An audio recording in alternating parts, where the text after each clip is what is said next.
Bakayoko Salif est consommateur de riz local. Sa fréquence de consommation est de 2 fois par jour, midi et soir. Il adore consommer le riz local, mais il ne s'est jamais intéressé à la culture. Comme lui, rares sont les consommateurs qui sont imprégnés des différentes étapes de transformation de cette denrée de première nécessité. Avant de se retrouver dans les assiettes, le riz local subit plusieurs transformations. Cap sur Divo, dans une rizière, à la rencontre de Soro Boukari, père de 2 enfants. Cette activité, il a apprise auprès de son géniteur. J'étais au nord, précisément à Silmentiali, où mon papa faisait le riz, au temps de la souderie.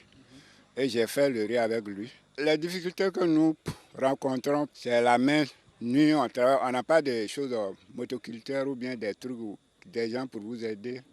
Ici, on le voit récolter son riz, qu'il entasse et sèche avant de se retrouver dans une usine de transformation pour obtenir du riz blanc. Boukari cultive son riz de façon traditionnelle par faute de moyens. Et nous n'avons pas de moyens. Kader est aussi riziculteur depuis 8 ans. Assisté et encadré par des structures techniques, il a opté pour la culture du riz de façon moderne.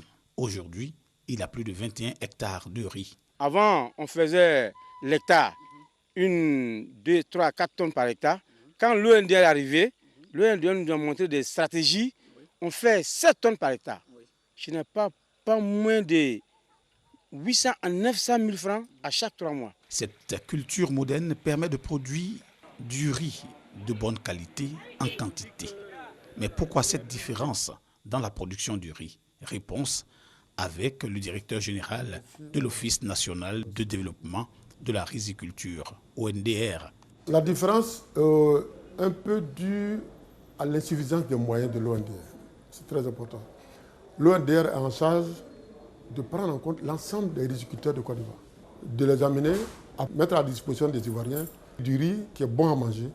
Pour aménager un bas-fond, les montants sont tellement importants que l'État ivoirien fait appel aux partenaires extérieurs qui nous aident à faire des barrages.